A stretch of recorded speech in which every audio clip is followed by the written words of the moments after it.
and welcome back to the Gemini Archives, everybody. So, before I introduce our guest, Lauren was not able to join me recently, just due to her current living situation. She doesn't have the space to be recording right now. So I will be resuming episodes with her end of April, beginning of May-ish, when she's back in Connecticut. So that's really exciting. But today I am joined by a guest, and I appreciate, because it was very last minute. I did have someone else that will be coming back on soon, but wasn't able to this time. So our guest today was able to help me out right away. So introducing the wonderful Carl, aka Lord Necron. So hi, Necron. Hello, how's it going, Lauren? Lauren, look at me, I'm already messing it up. She ain't even here. She's not even here. That's hilarious. I'm sorry, Stallion. I want to call you Stallion, so I ain't touching. Oh yeah, so yeah, Carl calls me Stallion, and I think it was because of what's her name, Megan the Stallion, or whatever her name is. But you're actually Italian, so it makes more sense, Right. Yeah. I literally had to Google who that was when you said that. I'm like, who the fuck is that? I have half the chat probably don't even fucking know what it is, right? They're like, what do they mean? Yeah, I was like, who is that? And then I looked it up and I was like, okay, I've been called worse things. So I'm just kidding. That was not bad at all. Who was it? Someone years ago told Lord and I that we look like Mia Khalifa. And I was like, I had to also, I'm like, who the fuck is that? And once I saw, I was like, oh my God. I was like, I don't look like her. So I mean, trust me, it could be worse. Yeah, it definitely could be worse. But maybe the hair. I don't know. I mean, that's what I said. I'm like, is it the hair? Oh, well, I'm not wearing glasses right now. They won't be able to see that. But maybe it's because she wears glasses. I don't know.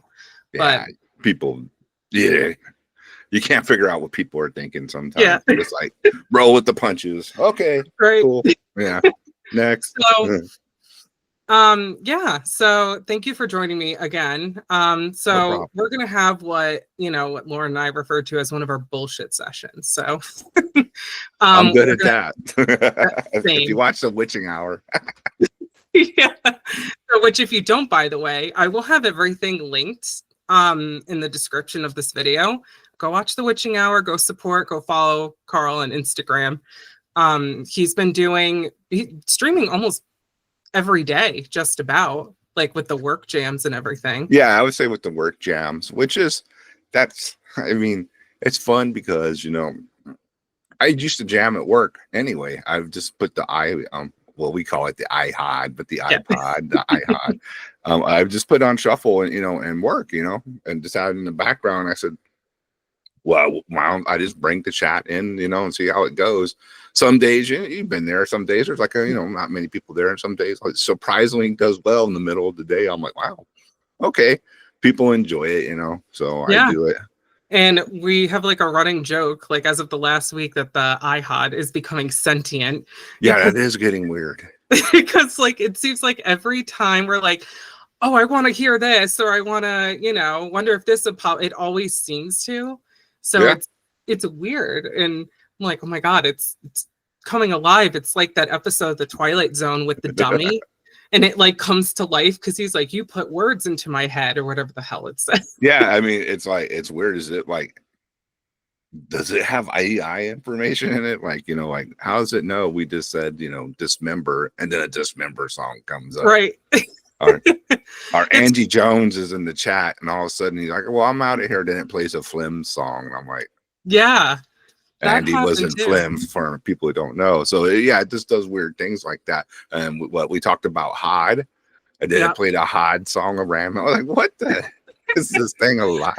Yeah, it's slowly getting to, it's weird. Just Francisco will come in and Terrorizer comes on or something, and we're just like, oh shit, just in time. So playing for in a crowd, I hide. Yeah, so if you have a job that allows you to listen to music during the day, definitely check out the Witching Hour jams, because they're amazing. And you do it about every day. Yeah, what I do is I just put a bunch of songs that I know, that hopefully won't get me flagged. Like, you're not going to hear like, Iron Maiden or anything, because that's just too popular. They'll shut you down. Right. But, I just try to put some underground metal and punk on there and let it play, and I think the biggest you're going to hear is what Morbid Angel or, stuff like that. But then it goes like from Morbid Angel down more into the underground, So if you like that type of stuff, it's worth checking out. It's fun as hell. And the chat makes it entertaining, right? The people just reacting and talking and right. Like, they're a riot. It's like I told Francisco this, it's almost like Cheers, where it's like you come in and everyone's like, hey, what's up? Like, they're like so excited to see you and everyone knows your name. Like, that's literally. They do, right? So and I know we get all type of people who, like, some people probably don't even listen to metal, but they just like, to come in and be in the chat, and be a part of it. So it's fun. Like Impede. Impede or like Slayer. I have a feeling Brogu does not listen to, like Satanic War Master on his spare time or anything, but it's cool that he jams out in there. So yeah. No, it's really, honestly, it's just fun. And it's like, that's why I asked you to come on too. Cause like, I have been watching like almost every single day, and it's almost kind of like, and bear with me when I say this, like I remember when I was younger and I would like, every day I'd watch like Wheel of Fortune with my dad. And for anyone that listens to this podcast, we're still talking about Pat Sajak like 6 years later. So, if you go back to our very first episode, we talked about Pat Sajak and like how it would be like a great sugar daddy or something. So, that's funny. It's and he's not even on the Wheel of Fortune anymore. He retired. It's so weird. Like, and now they have who? Ryan Seacrest? It is Ryan Seacrest, right? Like, he takes over all the established people's jobs, right? Then they do the New Year's special, Dick Clark's New Year's thing. He hosts that now, and he's like modern day Dick Clark. They're like, hey, you need someone to fill in the shoes? Call Ryan Seacrest. He'll do it. So like, I would come home and every day, like, I would watch like Wheel of Fortune with my parents, and it's like, I watch it for so many years, and it's like, it becomes like a part of your life, and you just like keep watching it. And it's like, I mean, aside from your show, like, I watch Jamming Out All Badass, like all the other cool channels on YouTube and stuff, and it's like, and the difference with that being like, you actually like interact with us, like they're, the live chat, and it's like, you get to know these people. So it's like, I feel like, even though I've never like really talked to you like this before, it's like, I feel like I have, because just in the chat every day. We all interact. Sometimes it's funny because people, I don't think they really will realize I am actually working. So I can't like constantly be babysitting the chat or looking over. Like, there's times where I'll look over and there'll be like, 20 comments, like, oh shit. Because I'm working and I'm involved in my work, and sometimes you just zone out because you're zoning in on work, and like, I'll forget, I'm still doing the stream, and I'll go over.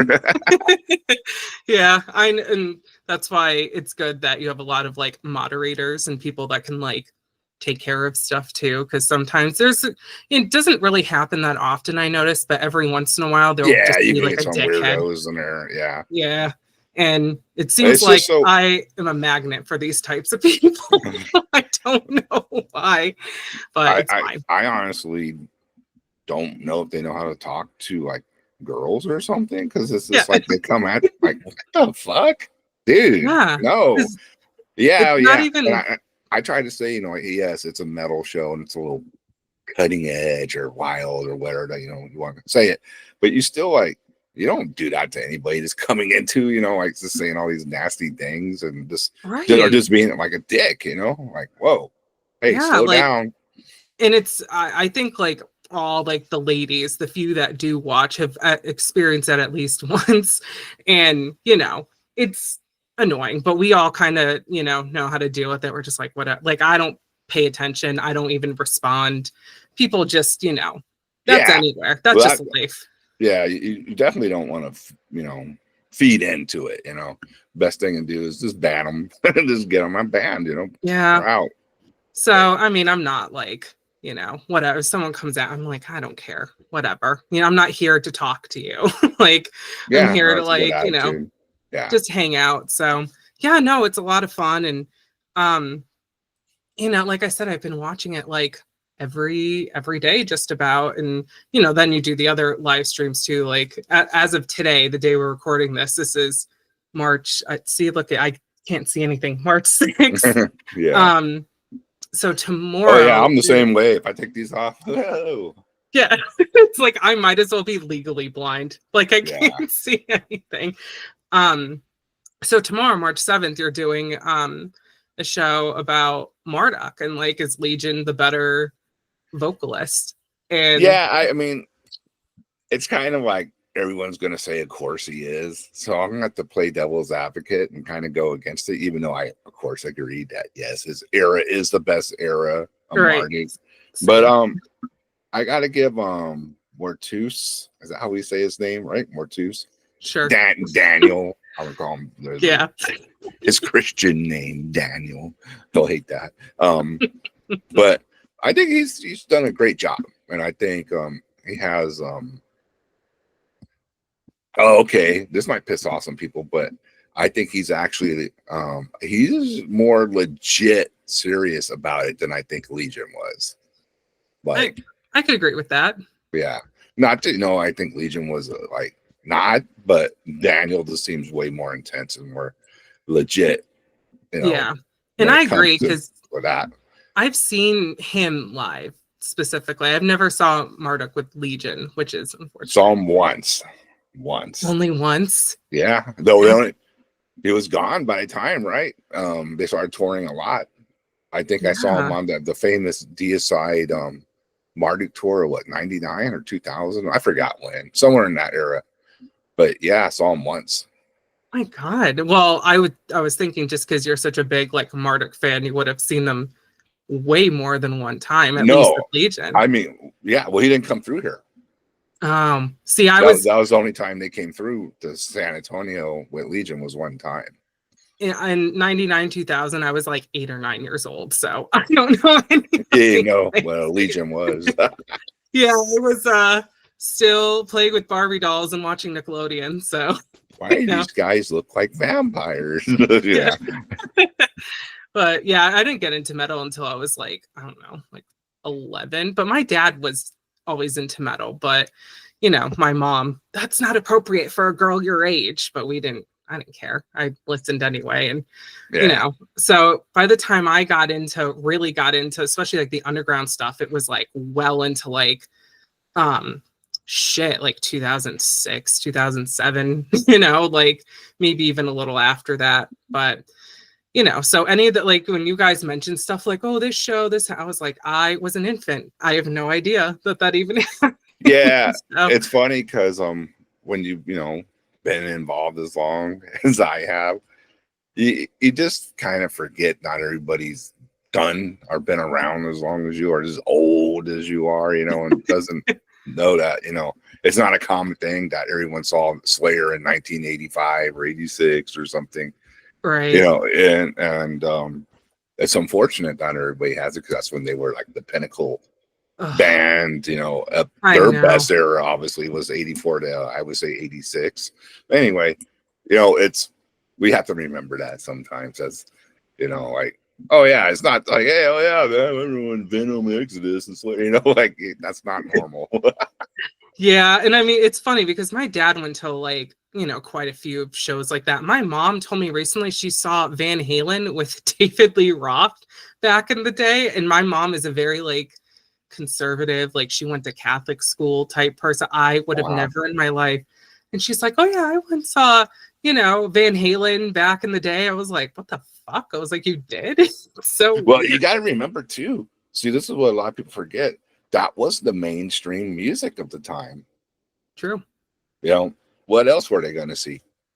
All the, what was on MTV? REO Speedwagon, Van Halen, all these Def Leppard, it was you had your commercials, but rock music was way bigger. Yeah.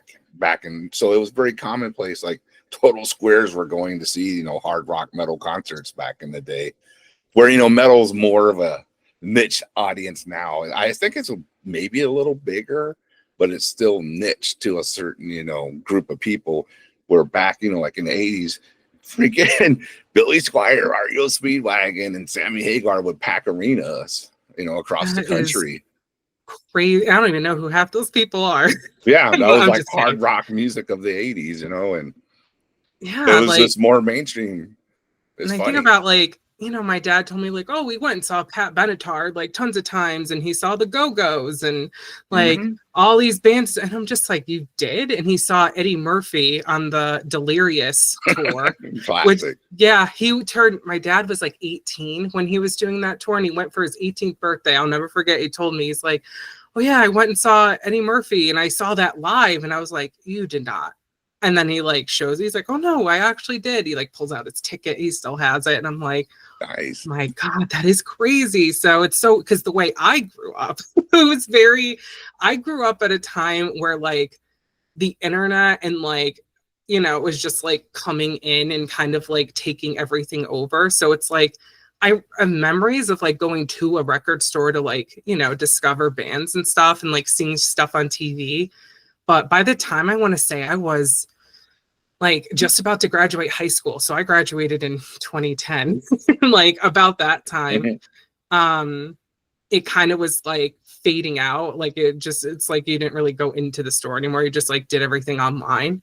So I grew up in that weird gray area where it was yeah, I have memories of going and going to a record store and, buying, Killers for the first time and stuff like that. But, but then I remember when I was old enough to start going to shows, it's I was meeting people through MySpace, stuff like that. MySpace, yeah. Yeah. And just that's kind of how I heard about stuff too. So it's weird. I kind of got all of it. I was the middle child, you know what I mean? Because, the generation after mine, they're why the fuck did you go to a record store? That's not their experience at all. Yeah, it's so weird. To see record stores in the mall. Yeah. The malls used to have sometimes, 2 record stores in them. They could support 2. How crazy is that? They can't even support 1 now in a regular mall. I know, which is crazy. And I couldn't even tell you, aside from, I'm trying to think, there's Armageddon shop in Providence and Boston. And they have 2 locations. Aside from them, I couldn't even tell you a major record store in this area still. I don't think there's any big chain record stores left. I mean, I don't think so either. Even was the one that was around for a while, the last FYE. FYE. Yeah.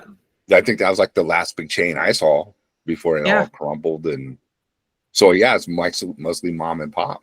Specialty stores the one we have here in San Antonio, the longest one is Hog Wild Records, and that's independently owned. Yeah, which is, I think about it because I also, and Lauren and I talked about this a couple episodes ago. We talked about how malls are dying out, and I remember FYE being exclusive, almost exclusively, at least around here, in a mall. There wasn't an FYE store that you went to. It was in a mall. Yeah, and it was definitely mall locations. Yeah. So it's when the mall started to die out, so did that place. And even all the little record stores, I mean, they didn't survive long at all in this area. It was Connecticut specifically. It's very sparsely populated compared to other places. So okay. Yeah, that's why it's hard for mom and pop places to but yeah, you need the population to be able to back it up if there's no one. Yeah. So, around. I remember there was a place that we would go to, and I can't remember the name of it. Lauren would know, but I'm dumb. It was right up the road from us, and we would go there all the time. And that's where I bought fucking everything for years. And then one day it was just gone. I think they turned it into a fucking sex shop or something. I'm not even kidding. Oh, geez. Imagine if you just walked in, not paying attention. Yeah. Hey, what the hell? What the fuck is this? And I just remember because it was this fucking giant poster of some girl's whole ass hanging out. I'm just what is this? And I'm oh, they turned it into a sex shop. So yeah, it was fucking ridiculous. And if you want to go to a decent record store, I should say, like I gotta go to Providence. It's like 2-hour drive for me, which I know in Texas it's like, you know, not so bad, but not so bad. But these days too, I'm not down for 2-hour drives, you know, that just to go to the record store. I'm like, yeah. Now Yep. I done that to go to Eastern Front, up in Austin. It's about with traffic 2-hour drive, and it's worth it. You know, it's a cool shop to hit. The Nuclear War Now shop, and that's really about it, you know. Yeah, I know. It's like you gotta like really like look for places like that. So yeah, it's weird. Like just like the way that I like got introduced to a lot of things. It's like very because you know, I hear it like, you know, like you and Francisco talking about like, oh, like I wrote this person, I went to this record store, I went here and blah blah blah. And I'm just like, oh, I missed that whole experience, which sucks because it seems like it's so much more like personal. Oh, it's very Like, personal. It was like, you know, in my teenage years, and hell, man, even in my early, you know, 20s, it was spend a Saturday going to all the different shops in town, seeing what you could, you know, find, like just looking for metal, you know, and punk or whatever, and like, you know, finding some stuff and like everybody, you know, buying their shit and then getting home and, you know, taking turns listening to each record that you all bought. And it was like an all weekend event, or at least an all Saturday event, you know, that hit all the different shops across town. We would do stuff like that. And unlike, you know, like, yes, we can order it right off the internet now. There's still, you know, it's still funner when you just would go in the stores and like, you know, find something. right. Just the randomness of it, you know, was fun because you didn't know what you were going to get. You know, sometimes it'd be, you know, you hit, you know, you have some misses, but then sometimes, whoa, you know, like, you know, you'll find some Celtic Frost record or something, you know, like that's kind of hard to come by, and you'll find it in the used section. Like, wow, look what I found. And Yeah, like I know I did not have that experience for very long. And it's just weird too. Like in general, it's like most people don't even go into stores anymore, you know, unless they like have to, like the grocery store or something. But like, because even like with me, like I think don't get me about, started on grocery stores and their delivery. yeah, They screw you on the produce, man. I know, You like, get the oldest fruit, it's all rotten or ready to yeah, expire. Nah, dude, I'll people, go into the store and I'll buy my own fruits and veggies. Thank you. I yeah, got like burned people too many just, times. they don't fucking care. Like No, they're just like, you know, I'm doing a job, fuck it, I don't care. and they're probably taught send the old shit out first. Yeah, You know, like like it's, for like don't take the fresh stuff, send them the old stuff. What are they gonna do? You know, they're at home. You yeah, know, it's, I know it's fucking terrible. And like, even just like, I forgot who I was talking to about this recently, but like, I don't go into like, you know, buying clothes. Like, I don't go into a clothing store anymore. Like, I do everything online and I'm just like, fuck it. If it sucks or if it doesn't fit, I'll just send it back, you know? Like, but yeah, I just, you know, I don't know why. Like, and well, I do know why. It's because I fucking hate people. oh, that is one of the problems with, you know, going in the store. You got to deal with the general crowd, you know, the general consuming public. Yeah. And there's And nothing worse, like you're like checking out and the person in front of you is asking so many stupid questions, and it's yeah, just making your day longer, and you're like, oh man, fuck. I'm And like, because I'm not like a conspicuous person. I think that's the right word. Like when I go into public, like I'm almost 6 feet tall. Like I'm, you know, and then if you're heaven gonna forbid be I'm with, seen. yeah, Yeah. like, and if I'm with Lauren and, you know, she's my twin, it's like everybody like wants to come up to me and tell me about every twin they've ever met in their whole life. And I'm just like, dude, I'm just here to fucking buy food. Like, leave me alone, you know? I It's, just want a cheeseburger. Go away. yeah, it's like, Yeah. please, like, I didn't ask for this. And, you know, I mean, if Lauren was here, she would tell you too how many fucking times we've just been like out, like, I don't know, like we would go out to dinner sometime and just like someone will come up to our table and start talking to us and like, are you guys twins? Oh, my mother was a twin. And it's just like, man, I don't give a fuck, you know? And it's like, I'm too nice to say that, but it's just like, you know, I'm trying to like eat here. So, and you know, I don't miss that whole thing. And that's, and I, you know what, I'm going to say it and people are going to be like, don't say this word, but I blame COVID for a lot of that too, because, you know, after we were like forced to stay inside and like not interact with each other, I think we just got used to it. So, All right, you might know, have played into it. Yeah. Who knows? It's funny. It's now that I used to be really like, leave me alone. I just want to do my thing. But now me and my wife, we find ourselves talking to like people, you know what I mean? Like if we end up somewhere, like they're wearing like, like an Iron Maiden shirt or something like that, well, it's not like, just like get in there, but like, oh yeah, you like Killers. Yeah, that's a good record. Oh yeah. Or, if they don't know what the hell you're talking about, but then you're like, okay, total poser, and just move on with your day, Well, that could also be, attributed to COVID too. Just us like kind of being like isolated, and it's like, oh, you kind of like don't mind talking to people, but I've never been like that. When I go into public, I'm like, stay the hell away from me. Yeah, so. I used to be real like that, like, no way, get the fuck away. Yeah, I mean, I'm still like that, especially if the person's rubbing me the wrong way, or what I mean. Yeah, they're already acting like, I already know I'm not going to like this person. I mean, like I don't even want to interact with them. So yeah. I mean, that still that too, Yeah. So, but anyway, all that aside, so tell us about you. I was going to start with that, and we just kind of like jumped right into it. So, let us know a little bit about you. Like, for people listening that don't know who Carl is a musician. He's been in quite a few bands actually, and stuff like that. So tell us, like, how did you like, get into metal? How did you, join these bands? How did you start the Witching Hour? Give us a little rundown. I'll do the in a nutshell version, or we'll be here all night. Yeah. So metal probably was it was probably Kiss in the 70s. I think every 70s kid was aware of Kiss one way or another, but I thought they were the coolest shit ever. So I love Kiss. Yeah. So when I saw Kiss in the 70s, I was just like, what is this? They look like superheroes or something. And I was a comic kid too.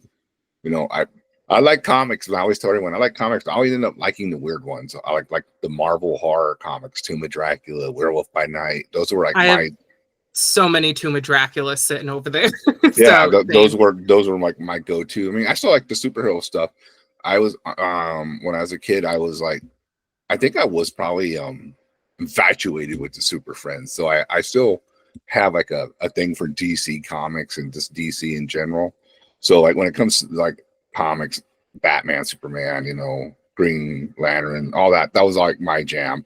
But when my Marvel stuff was their horror comics.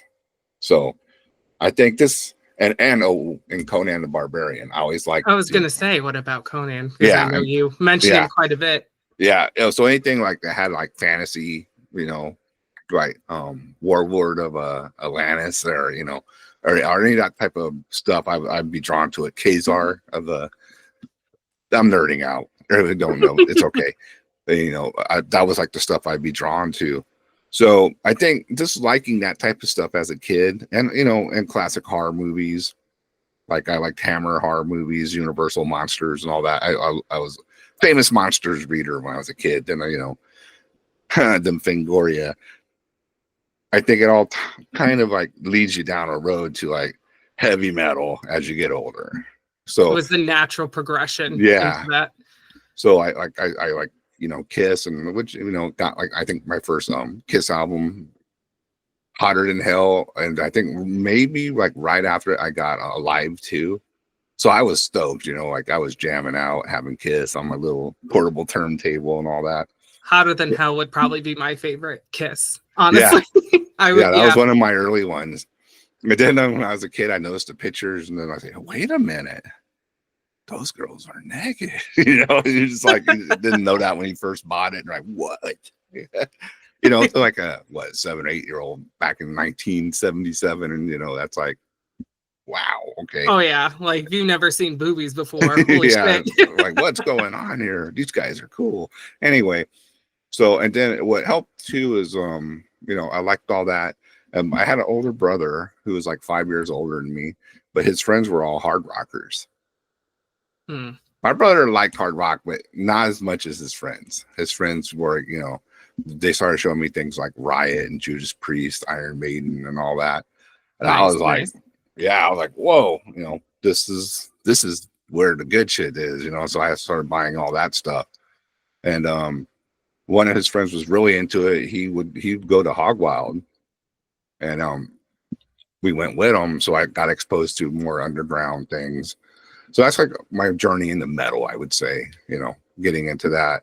And then like buying like zines and, like, yeah, you had your Hit Paraders and Cream and all that. But then I found like things like Metal Forces and Kick Ass Monthly and there's a couple more I kind of like Blackthorn, all those old zines from the 80s and all that. Yeah, didn't you do a show one time and show it off, like a lot of the zines that you have? Yeah, I think remembering it's that? on my it's on my channel. It's one. I'm gonna link that. I'll find it and I'll put it down so people can see that. I mean, you have like a pretty impressive collection for people that are interested in that kind of thing. I wish I still had more of my 80s zines, but over the years they deteriorate, or I cut them all up and you're just doing stupid shit with them that I wish I hadn't done. But anyway, I relate. Yeah, so I got like my dad got me a guitar, I think when I was about maybe 12, 13 in there. Got my first guitar, trying to figure it out. I was probably terrible as hell, didn't know how to tune it. But started playing along with that. Did a zine when I was about 15, 16 called Morbid Death. And that really introduced me to the whole writing, with people and doing the whole tape trading thing and all that. So I was getting a lesson in the underground real quick doing a Morbid Death scene, as Cryptic Slaughter, Death, Slaughter, all these bands, Sepultura, writing, bands across the world. I never, thought of doing that. And once I did the zine, it was cool, and it always, please reply with 2 IRCs, international reply coupons. I don't know, that's old school, but if you're back from then, what that means. Or they wouldn't write you back unless you put that in there. Yeah, I have no idea what that is. Yeah, that was like basically they could like put that in lieu of stamps, Gotcha. Those are like international stamps basically that they would write you back with. So Gotcha. Yeah, that's how I got more involved in underground doing all that. And then finally got decent enough on guitar. I met a guy at a concert. John Daniel Zarate is the guy I first started my first band, Cerebral Distortion, with. I met him at a concert because Valkyrie, a local band, was playing, and when I ran up to the stage, I knocked his head into the stage. And I was like, "Oh no!" Like I fucked this dude up. And I hey, you all right? And he just looked at me and laughed. It was like, yeah, back. All right, cool. And then after hilarious. Yeah, and after the show, I was like, hey, sorry, buddy. I was, oh, it's all right. And goofy kids, we exchange numbers. Next thing you know, I'm over at his house and we're forming a band. And we go through the process of getting people. One of our friends tells us about a guy named Robbie that can play double bass. So we try him out and he's pretty good. And so And what band was this? Cerebral Distortion. Okay. Yeah, that was like crossover metal punk thing that I did when I was young.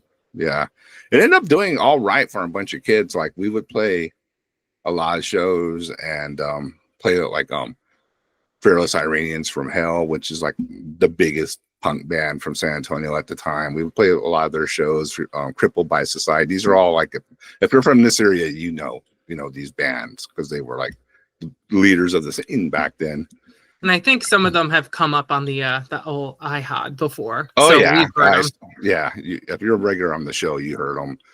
So, yeah, started playing with these bands and, things happen. People, move on or join services. So, and then I, after this band, I started Indignation, which is my straight up, death thrash, death metal band or, when I was about maybe 18, 19, we started that one. Shit, and I was not doing that at 18. So that's pretty impressive. We did that. It was me. It was John Daniel on drums. He switched from bass to drums, but then he joined the service. So he was out, and it was Matt Hernandez and Mike Hernandez, Mike Hernandez is in with me and Pious Levus. He's Swornghoul. We're still jamming together after all these years. Oh, that's crazy. Yeah. So we did Indignation. Then we got for a while we got Javier, who jammed with Hell Preacher, then later Necrovore, and then he jammed with us on drums for a short time. But then he joined the service. Everybody was joining the service. They had to get their shit together, I guess. And we were out of drummer for a while then. And then Louis from Devastation just left Devastation. So and Matt, I mean, we all knew Louis. Matt probably knew him the best because they went to school together. Matt, the singer, and hit him up, and he joined. And then we did a demo. And then, as usual young men go, we were stupid, and we did the whole I quit, you're fired thing. So with me, yeah, I was like, you can't fire me if I quit, and oh no, well, you can't quit because it was just dumb. Yeah, but it was funny because I think it all. I mean, there was things going on, obviously, but I think it all it spilled over because I didn't go to a recording session because I got tickets to a Spurs game, and I went with my girlfriend to that instead. But my logic was, I already did my guitar parts. Why do I need to be there tonight? You know what I mean? Right, but, right. But I get it. And the band has to be the band, bro. Yeah. But whatever. So, and then I didn't do anything for a while. Then Jeff Tandy, who y'all might know from Imprecation and Versifera, before all that, he had a band called The Obelisk. They recruited me to play guitar in their band. So that lasted about 2 years or so, 2 or 3 years. Did 2 demos, and then that went away. They went off to college, so that didn't work. And then Thornspawn started with me, and Link and Alex were first, and then Link invited me over to check them out. I ended up playing guitar with them. So we all know the history of Thornspawn. That went on for about 10 years. I left them, and then I started Hod. And it was originally me and Yorn were the first 2 members of Hod. And I met Bear through Hogwild. He was, working there, and I would talk with him, all that. And I saw his band Pill Crusher, which is not death thrash, it's total doom metal, right? But I heard him saying, I go, I bet you he could do it. You know what I mean? He sounds like he could do it. And he gave it a shot, and obviously he could do it. And then we got Dennis on drums. And and with Bear came Derek. And Derek, because they were roommates, so Derek was like, I'll play bass. So that was the original lineup. I gotta show you. Speaking of Hod, look what I got in the mail today. Oh, you got the Serpent. Yeah, that's the original lineup right there. Miss Ruby sent that to me of Dead Steel Leather. Go check them out also. Ruby. Sending out the good stuff. Oh, she sent that to me. So thanks, girl. I'm going to listen to it tomorrow. I just had to show you that while we were talking about Hod. Yeah. Because that was we got signed to Ibex Moon, which was McEntee's label. Yeah. And that really springboarded us with John, behind it. He had a lot of connections, obviously, with Incantation. So yeah, it really I feel like we got a good jump out the gate, with being associated with John and his label. Oh yeah, because Incantation, I mean, shit. My mom knows who Incantation is. Yeah, they're pretty well known as far as they're a legendary death metal band in the underground scene. Yeah, right. So yeah, we recorded that album. I'm doing the nutshell version. Yeah, we're already gonna be here forever. So yeah, we recorded Serpent. Then Yorn leaves. Dennis leaves in the middle of recording, but luckily we got the drum tracks. So we still had the drum tracks, and we did our second album, Book of the Worm. Ibex Moon shuts down. John decides he doesn't want to do it anymore, a record label. So we were in limbo for I think about 2 years. But then Julian from Cult of Azazel bought the Arctic music label rights, and he offered to put out Book of the Worm, so it came out on his label. So yeah, in between there, we did a 7-day tour with Marduk. We did a 2 weeks with Monstrosity, and we played a lot of, shows all over, festivals that I can't even remember, Right. Los Angeles, West Too many Texas. to remember. Yeah, just all over, and hell, even I think we did a week tour. I hate to call it like a week tour. It's not really a tour, but dates with Abysmal Lord. We went out with them, which was fun. Those dudes are great. And I'm trying to remember any more like noteworthy, but there's so many, one-offs here and there. And we were silly. Like we would drive to New Orleans and then, let's book this show in Miami the next day. Oh my God. It's like we made it 12-hour drive. Yep. Or something. Drove overnight, taking turns, and got to Miami like an hour before showtime. So, oh my God. Yeah. How you did that. We were doing all type of crazy stuff, but we did it. And what's next? So yeah, Book of the Worm. Then we did the Limb Splitter comp, did 3 songs on there. And I think that's it. Yeah, that's it. So good news is, I'll give you a little scoop. Is Aaron has, I don't know when it's going to come out, but Aaron has offered the reissue Book of Worm on CD. But the main thing is it's going to be packed with bigger, expanded. Obviously, 2 months ago, this lead singer of Hod passed away unexpectedly. So it's going to be a tribute also, to Beer. Yeah. And then I'll put all bonus tracks on there too from all this other stuff that we did after. So it'll be a nice release. Yeah, and we will be dedicating this episode to him, by the way. I don't know if I mentioned that in the beginning. No, I did remember. not know. Oh yeah, we'll be dedicating this episode to Beer because, yeah, that was it like 2 months ago. I want to say it was about 2 months ago. Yeah. Yeah, which sucks. It was yeah, it was a shitty Saturday for sure to get that call. Yeah, so we will be dedicating this episode to him, but that's really cool. Aaron rules.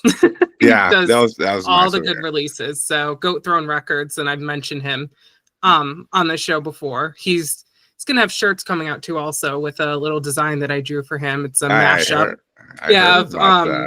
It's the Show No Mercy artwork and I'll put a picture here up on the screen for everyone that's listening right now.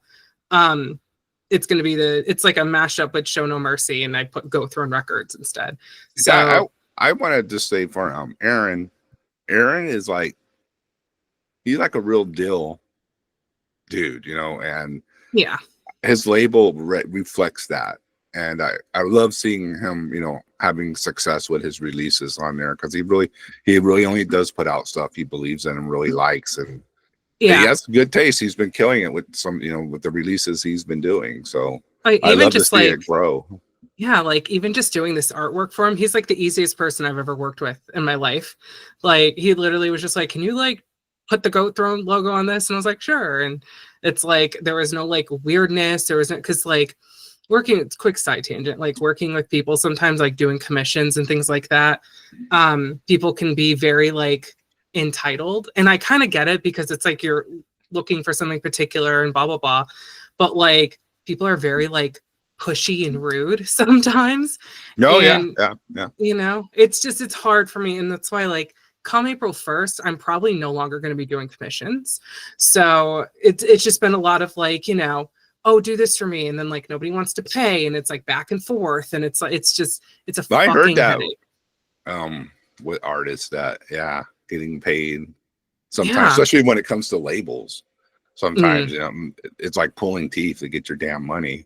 It's terrible. So that's why I love Aaron, because he was just like chill about it, and I was compensated very fairly, and like I didn't have to like sit and wonder if he was gonna like meet his end of the deal, because that's what it's a lot of that. It's just like getting hit up like, "Hey, can you do this and this for me?"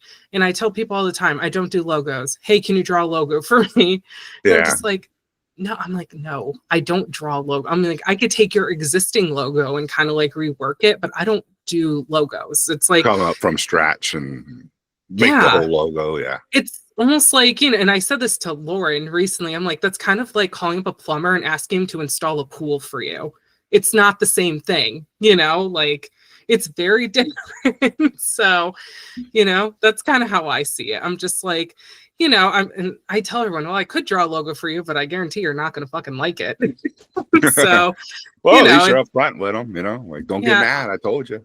Yeah, it's like, you know, I don't have time to like bullshit. And, you know, that's why with Aaron, it was like really cool to just like do something for him. And he was just like chill as fuck. Everything And I've done with Aaron's always been chill. he's solid, you know, like yeah. he sticks by his word. It's nothing like, you know, like, oh yeah, he I does, promise this will happen, and then it doesn't. Yeah, no, he doesn't make promises he can't keep, which you know, a lot of labels have done, you know, and so unfortunately, Aaron will tell you straight up, this is what's going to happen, this is what's going to be printed, and this is how many I'll make, and this is what you're going to get, you know. What more can you ask for if you're told exactly what's going to happen? That's what you should expect. Well, exactly, you know, and that's why it's like, it's hard just, you know, as an artist. And I am working on one, and I told you about this before I started recording. I am working on one album cover, and funny enough, a logo. And that'll probably be like my last one. I did another one like a couple months ago. I'm going to say it. I don't know if he wants me to keep it quiet, but I'm saying it anyway. For Warhammer 666. I did some artwork for him. It'll be on a future release at some point. And I kind of laugh because he goes, yeah, I want like this, like, you know, I want you to paint this thing, and I'm not a painter. And I'm like, did you see my artwork? Or, you know, it's like, are you sure? He's like, no, I know you can do it. And it actually came out pretty cool. So, nice. You know, I was just like, okay, like, don't ask me to do that again because you got lucky. You know, like sometimes things work out, right? That's cool though.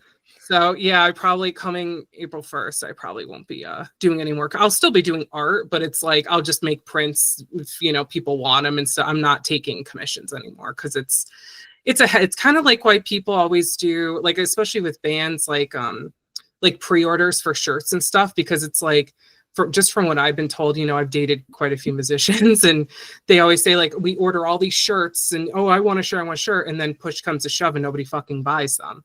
And they're like, oh, I don't have the money, you know, like, and they're hoping you'll give it to them free or something, and it's like, yeah, it costs money, man. You know? Yeah, that's my case too. Like, oh, just like, I had someone unrelated to metal hit me up recently for artwork, and I was like, oh yeah, that'll cost X amount, and she was just like, oh, like she thought I was just gonna do it for her. She's like, oh well, never mind. And I'm like, what the fuck do you think? Like, I just work for free? Like, no. I got so annoyed. So that there's just been a lot of that, and it's just like, so my point of all that being, Aaron rules, because he did not subject me to all that. So he will also be linked somewhere down there. Go check out Go Throne. Go Throne. Speaking of which, cool.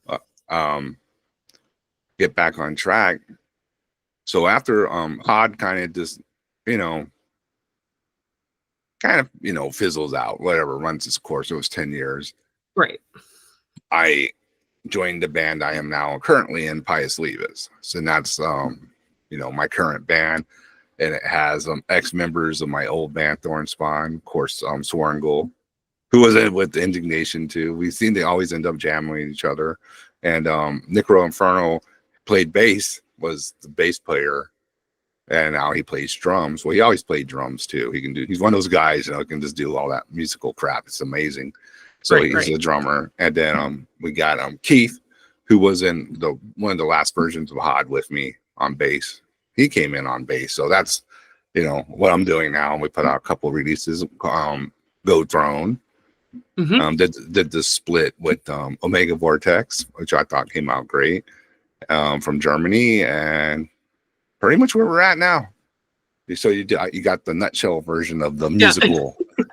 So when did the Witching Hour start? Like, what year did you start it? Because I started watching about a year ago, but I know you were doing it a little bit before then, I think. I'd say maybe about 2 to 3 years ago. I don't know for sure. I don't remember. Because I always had my YouTube channel, but I used it to upload, like, you know, just my band stuff on there. I like live stuff. Yeah, you know, or a new song or whatever. But I wasn't like going on the channel and going live. Right. So what's funny about the Witching Hour, it was, okay, let me backtrack, because I think I first started being a guest Francisco used to do a lot of during COVID. He used to do a lot of daytime shows, and I was in the chat commenting, and he finally was like, "Who the fuck is this?" And you know, it was me. It's me. So, and that's how we kind of met. Even though we have probably been in things where our paths have crossed, we just didn't know each other. You know what I mean? Like throughout the years. But anyway, so I became a guest like on his show a couple of times, and that's where I kind of got on to more YouTube. But I also got all my nerd stuff over on the other side too, where you know, I was involved in that. I'm a big Zack Snyder fan, you know, so we're always trying to get, you know, WB to finish the Zack Snyder films of the DC. Not to go on a whole tangent, because we know, right? We know that'll go crazy. We'll be here for 2 hours. Yeah. So, but then a group of friends over there, one of the guys, Skywalker the Jedi, started his we already had his channel, but he wanted to make a group, and he recruited a couple people from the fan base and his group, and he called it the Cool Table, because that's what our nemesis would call us sarcastically. They would say, "Oh, the Cool Table." And I'm like, "Oh, okay, yeah, we are the Cool Table then." So it's not it's not like we were like, "Oh yeah, we're the Cool Table," but you want to call us that? Then we are, you know. So we own that shit. Yeah, we owned it, and then they hated it because it did pretty well on that side of that, you know, of the spectrum over there. So and he was like, "But I want each one of you to start like doing your own channel, building your own channels up." And I was like, "I ain't no YouTuber. What are you talking about, dude? Yeah. You know, I'll come out and talk, but I don't want to." And he's like, "Necron, what are you talking about? You know, I think you're a natural. You just try it." So I said, "Okay." And I think I did the first witching hour, which is like the biggest train wreck in the world. I didn't know how to share the music properly, so the mic was only picking it up through the headphones. Oh no. It was bad. It was bad. I was gonna say, because you sound great, but the first one, like our first episode, if you listen to it, it's not good. Like the audio is kind of shitty. And I had like a little headphone thing with a little mic-y thing, you know, like a air traffic controller. Headset. Yeah, a headset from that. It was a real cheap one from work. So I didn't even have like it sounded like crap, you know. It sounded yeah. I mean that one's been long deleted. I kept it as a file for laughs, but I was like, no way I'm leaving this on, because maybe I'll put it to the members one day and they can have a good laugh. Do it, because I want to see that. Because my friends like Skywalker and Leon are like, dude, this doesn't sound good. Not, you know, not the music. It's just like, what's going on? I was like, what? Yeah. It should be working.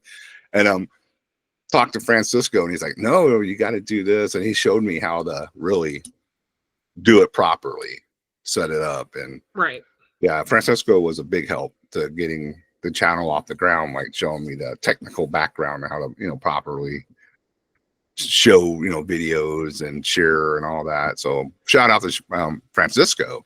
Yes, friend of the show, who's been on a couple times already. Yeah, he rules. Yeah. So that's where basically the witching hour started. You know, I was just gonna, you know, I said, well, okay, I'll just play some underground metal, you know. That's what I'm into. That's what my main, you know, forte is. I also worked with Mikey Sutton, rest his soul. He passed away unexpectedly a couple of years, and we used to do Pandora's Box with Retro Nerd Girl, who has a great retro channel for like old sci-fi and everything. She deep dives into everything. And I love all that stuff. So we're gonna bring her back and do some stuff with her, me and Skywalker, going off the in the bushes here. But she rules. She just has so much knowledge, and she's very articulate and smart, and it's always fun to hear her takes on things and all that. So if you want to, like, if you're not into the death metal thing, watch a couple episodes of Pandora's Box. You know, that's just like fun stuff too on a different end of the spectrum. I'm sure the algorithm can't figure out my channel. Yeah. Because I do, you know, I don't really, you know, I have different type of things going on, but I don't care, you know. Yeah, I mean, same thing with us. We do all kinds of just whatever the fuck we think is like interesting. Like, recently it's been a lot of like analog horror, like series and stuff like that, but in like liminal space type, you know, just shit that's popular on YouTube right now. But like, I don't know, like a few years ago, it was like I couldn't even tell you. Like, we were just like ranting about like who the hell knows what, like we just kind of go all over the place. And yeah, YouTube's like, we don't know who the fuck to target, so it's just everybody goes out there. So, but I also like when channels do that too, because it's good to see a different variety of things on a channel. At least in my mind, I know like some people like, well, I just want to see metal. Okay, I get it. Well, then we'll see you next week. Goodbye. Yeah. There's shows on this, on the channel for that. So. Right. And that's funny though. You answered a question of mine, because I always thought like, and you said you went on Jamming on All Badass before, like in the beginning. Yeah. In the beginning. And I thought it was because of that you started the Witching Hour. At least that's what I was thinking. I didn't realize it was because of and you said the Skywalker. Thank you. Yeah, I did not realize that. That's pretty cool though. I mean, going on Francisco's channel, Jamming Out All Badass, definitely was inspiring. You got to give him his credit for me to do it as well too, because I don't think if I hadn't done that, I probably wouldn't have done the other thing either. So they all had to tie together. I had to be on Francisco's channel and just being live talking, with the chat and all that. It's a different thing, like this type of conversation where it's it's just basically focused on me and you talking, but when you're live you got the chat going and all that type of stuff. It's a different vibe. It's nerve-wracking because I've been on, a couple friends just go, hey, come on, and I'm just like like I'm just like, hey, what's up? Like I get kind of nervous because it's like live. Like this is fine because it's just you here, but like when there's like people watching, I'm like, ugh, and even like it takes a while to get used to, for sure. Like I used to get like little butterflies before I would go on a show because that really wasn't my forte. I didn't like to do that. So I was like, ugh. I know, it's like so weird. It's like everybody's looking at you and you're just like, oh shit. But and I mean it's not actual eyes on you, but it is eyes on you. Yeah, right? it's happening live, they can see, there's no barrier, right? That's what there's no barrier between you and the chat, and they can see everything and they can respond in real time to what's going on. Yeah, and the good thing about the podcast is that if I say some dumb shit, I can cut it out. You can when you're live, you can't. It's on the internet forever. So, well, it doesn't have to be, but you know what I mean? Like people see that shit and they're like, oh fuck. So, and I definitely like when I go live, I think I ham up my personality a little more, like you can probably tell like I'm more like chilled right now than I am live because I don't know. I feel like it's just a little more entertaining if it's a little hammed up more. It's a little sillier or whatever the case, But yeah, and I mean, I get that too because you want people to be like engaged and like, interested. And if you're just sitting there, like, lean back in your chair, just like, oh yeah, I saw Slayer in '86, Yeah, no, I mean, it's not enjoyable as someone that watches these channels. Yeah, it's much more engaged. That's why Francisco, like. The reason I started watching his channel is because of Chris Gamble when he started his 1980s playlist. Oh yeah, those are great. Chris has been a friend of mine, a close friend of mine for like over a decade now, and he like messaged me and was like, "Hey, do you want to watch me live?" And I was like, "Sure." And then I just kept watching. Like it was fun. I was like, "All right," and I had just gotten out of like, and this might be. I did an episode about this, but I just got out of a really abusive relationship. So I was like, just kind of like at home, just like recovering from that. Yeah. And it helped, help me kind of like get out of it a little bit. So yeah, I have to say, the community for our channels, which, obviously is a lot of it's the same people. Yeah. They're mostly pretty good people, like, and it's fun, fucking hang around with them because like you said, there's not too many dickheads who pop up every once in a while. It's mostly a good good time, good laughs and everything, and everyone's pretty chill and everyone has like their own person. It's kind of like cats, they all have like their own little personality. Exactly. Like you're just like, oh, okay, this is. And then like someone like Fraser just comes in and just like wrecks the place, but it's so hilarious. My god. Just the live stream that Francisco did for, I think it was the 12 days of Joabimus, and Fraser was looking for that goddamn CD for like 20 minutes on camera. He was determined. And Francisco's like, fuck it, I'm gonna single him out. Yeah. I'm going to single him out and we're just going to sit here and watch us and wait. I was in physical pain the next day because I was laughing so hard. There's no one like Frasier. He is a one-of-a-kind character, and it's not an act. Oh, yeah. Everything he does is just... That's how he is. Yeah. He's over the top. But he's also... he's a really good person, too. A really good-hearted guy. Once you really get to talk with him and know him, he's a good dude.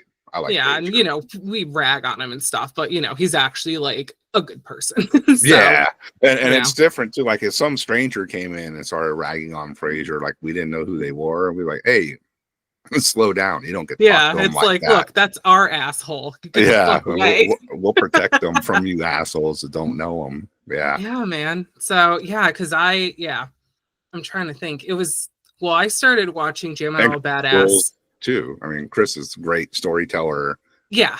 So, and that's why I watch, because I'm like, I call Chris on a regular basis, and it's literally just like what you guys see. It's 3 hours of talking, like he just is like, he says it. He's like, I'm a chatterbox or whatever he says. Yeah, I'm a little chatterbox. Yeah, me too. So that's why it's like we have a phone call. We have to like clear our day so we can like actually talk, because we'll just keep going. But and it's fun, and like what, and then I want to say, I'm trying to remember. I started watching The Witching Hour like maybe a few months later, sometime after then, sometime like the beginning of 2020. Yeah, well, we always cross promote each other's channels, so you probably were just like, "What's this Witching Hour thing?" Yeah, and I was like, and then I remember one of the first times I watched, you mentioned like, being in Thornspawn, and I was like, wait a second, because I loved Thornspawn, and like the I used to have a shirt that I wore all the time, to the point where my old boss, when I was a trade embalmer,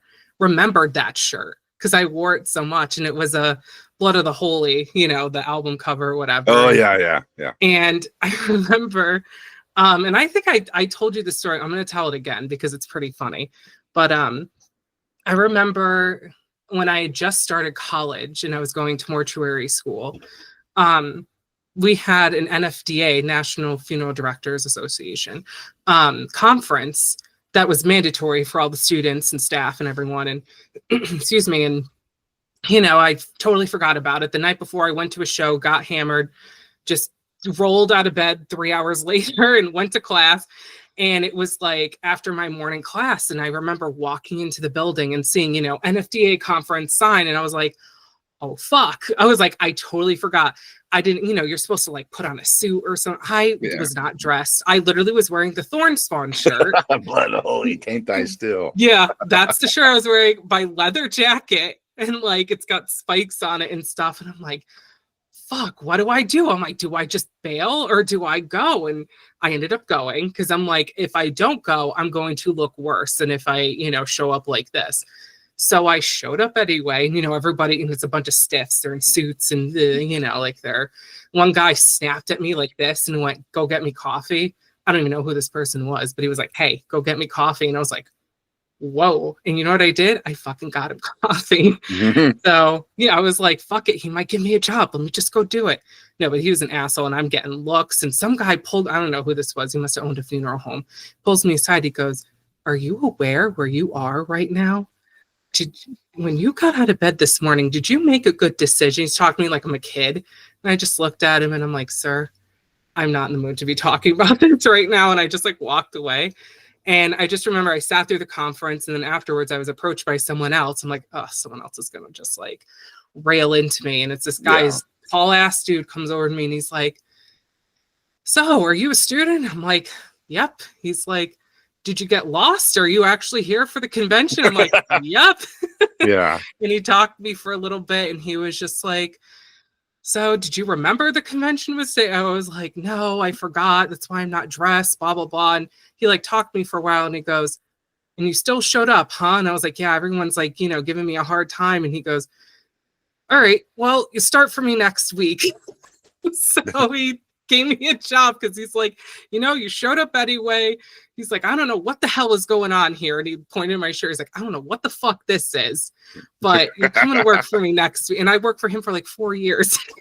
So Hey, I mean, it got his attention at least, right? Yeah, and every time I hear Thornspawn or like think of them, I think of that moment of just like, all right, you're coming to work. And I worked as a trade embalmer for a few years, and that was wild. But you know, and I would wear like band shirts sometimes, like because I worked at the hospital embalming like donated bodies, you know, for like medical students to dissect and all that stuff. If it was just me there, I'd put on band shirts and, you know, shit yeah, it like was that. like almost like working from home, like it doesn't matter. Like it was just me and him. Jim was his name. It was me and Jim. We would just be the only in the whole building. We would just be there. It'd be like 1 o'clock in the morning. We're like, fuck it, who cares? And you know, so I think, and when I started watching The Witching Hour, and I was like, oh my god, he was in Thornspawn. I fucking love that band. Holy shit! Oh, I love that album. I should say, that album is great. And I think our the old releases were really good. I mean, I'm patting myself on the shoulder, but you know, I listened to them back. I'm like, hey, this guy, you know, this still holds up. You know, they were pretty good. Great American black metal. You know, oh yeah, back in the time when we were like, you know, getting dunked on by everyone else except Americans. And there were some Europeans who liked it, but not like today. Back then, it was brutal. Really? To be an American black metal band. Oh yeah, a lot of discrimination from, you know, superiority complexes. Yes. Only Europeans can make black metal, and you know, it's funny because some of our biggest supporters too would be Europeans. So go figure. That's funny. Yeah, go figure. You hear from I you know what I equate it to? It was probably just the posers of that time who didn't know better, you know, just say stupid things like that. They read one, you know, Euronymous interview, and they're like, yeah, the Americans don't know what they're doing, or, you know, Burzum or whatever. Nah, but yeah, those were good albums. They were fun. Yeah, and I remember listening to that stuff. I'm trying to think of when that album came out. It was, I think, 2000? Yeah, I want to say 2000. Yeah, it was right around then, somewhere in there. I didn't listen to it until that was Killjoy was the only one I believed in Thornspawn. That's right. Yeah. Yeah. I gave him the demo when I went to Milwaukee Metal Fest in 98. I think it was 98. Can't remember for sure. One of those. Because he was there at his table, you know, doing his necrophagia thing. And I had a bag full of Thornspawn Consecration of Evil Flesh demos, you know, in my backpack. I was giving them to people, you know, hey, here. Next thing I know, I got an email from him like a couple of days later when I got back. That's when he told me he was starting his label. He wanted to sign the band. And I said, why not? You know, pretty damn cool. You know, rest in peace to him too. Jesus. Yeah, it's crazy.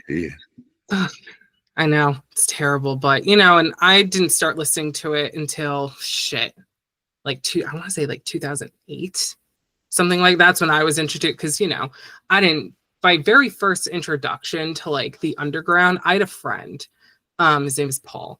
And when I became friends with him, he introduced me to fucking everything. And he's from a band from this area called Arduous Task. And people from this area know who that is. It's, you know, they haven't done anything in forever. But, you know, when I met Paul, they were still like, and he was in Inglis and Furnace was another band that he was doing. And, you know, he was like, oh, you like this? Check out Sadistic Intent, fucking blah, you know, like sending me all this stuff, Nunslaughter, like all this shit. And all the good stuff. Yeah. Paul was like, here, listen to this shit instead. I was like, oh my God. And I was like 14, you know, just like a 14-year-old girl, like, hell yeah, fucking wearing like Satanic War Master shirts and shit. And whatever. And my mom about dropped dead when I started buying that stuff. But, you know. Hell? Yeah. She's like, what are you, like, upside down crosses, all that stuff. She's like, Megan, what did she said? I almost said my full name. She would call me by my full name and be like, what? That's when you know they're serious, right? Yeah. To this day, my father does that and it irks me. I'm like, can you just not? Like, please. I feel like I'm in trouble. I'm in my 30s. Like, come on. God damn it. I hate how parents can make you feel that way. Yeah. Like, I was in my 50s and I mean, I'm still in my 50s, right? Whatever. But, you know, I'm in my 50s and my dad criticizing me. And all of a sudden I feel like, damn, I feel like I'm 13 years old or something. Yeah. You know? Shut up. have that ability to do that forever. Like, my father, he'll still do it sometimes. Like, seriously. But, my dad was cool. Like, when we started going to shows and stuff, like, my dad would just go with us because he'd like the music. He was like, fuck it, I'll go. And he also knew that, like, as teenage girls, like, sometimes eyes are on you. So he was like, he would go and just make sure, like, we didn't get knock out two birds with one stone. You get to go to the concert and keep an eye on what was going on there. Yeah, exactly. Yeah. So, and I would just remember, like, nothing ever really happened, but, like, there were a couple times, some drunk dude being a little too, like, friendly, and you're just like, and I'm a teenager, so I don't have the wherewithal to be like, get the fuck off me. Yeah. My dad would have to come over and be like, all right, she's 16, get the fuck out of here, buddy. Yeah. So, that was very rare when that happened, but we go to like all kinds of like underground shows, like everything. And I remember like the happiest my dad ever was when we went and saw, of all the bands, Cannibal Corpse. And this is when I was at college. It was like 2013. And Lauren was working for a radio show at the time, and she got to interview all the bands. So she interviewed Alex Webster, Cannibal, and they played with Immolation and Napalm Death. We met Shane from Napalm Death. We met, Bob and Ross of Immolation, did interviews. We exchanged cat pictures because they're big cat people. And, we had just gotten my cat Frost, and we were just like, look at this guy. And, I would just remember, like, we got to sit in on their sound check that they were doing. And we were like, hey, Dad, like, you want to come meet us? My dad was so fucking happy. He still talks about it. He's like, that was because they started playing, I think Black Magic, Slayer. That's like one of their songs. This is Cannibal Corpse playing Slayer. My dad went fucking crazy. He was just like, yes, holy shit. Like, he was so excited. So that's cool. Yeah. So it's like, that's kind of like the experience I had, like, getting into the underground. And it's like, it's just funny how things happen, because I don't even remember how I was introduced to Thornspawn, or like half the bands back. It was literally just like hanging out with people and being like, oh, check this shit out or whatever. And usually how it goes. Yeah. You just get recommendations. I can't remember, first time someone told me to listen to, like Cult of Azazel or something like that. Right. And that's why the channels are cool too, because it's like, sometimes you guys play shit that I've just never heard before. And I'm like, I'm going to go like, who was it that you played? It was Grieve. That band Grieve. Oh, the Finnish band. Yeah. And I remember that came on one day, and I was just like, oh my God, this is incredible. And I've been listening to them like regularly ever since. So I'm just like, thanks. Well, Carl. that's good. That's, hope to do that, turn people on to something that they'll enjoy.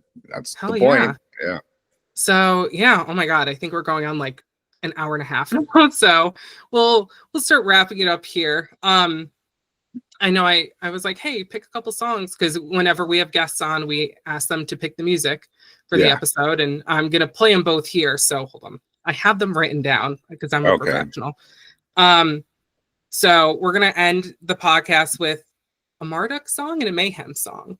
So yeah, two styles probably really influenced my guitar playing, from when especially in Thornspawn and all that. At least in my mind, I would like to think that. I could definitely hear it. Yeah, and I think you can get it in Pious Levus too. Hod was more death thrash. That's like my more death thrash stuff. But there's some, but obviously with Thornspawn and Pious Levus, a little more black metal in there. Yeah, and I just love the atmosphere and the riffing of these two songs. I think they just capture black metal. Oh hell yeah! Because hold on, let me say. So for Marduk, it's from Subterranean Throne Profound, and Mayhem from the Dark Past. Yeah, so, perfect. Fucking great song. So we're gonna send you off with those songs. And before we go, is there anything you want to shout out? Anything else you'd like to say before we wrap it up here? Yeah, shout out to Whataburger. No.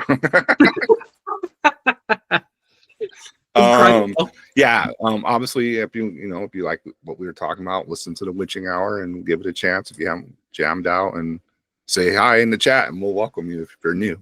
And that's that. Definitely. So yeah, thanks for joining us, everyone. Enjoy the jams. They're going to be back to back at the end of this episode. So yeah, thanks for joining me, Carl. Hope to have you on again in the future at some point. No problem. Had a good time. Thanks. All right. Later, everyone.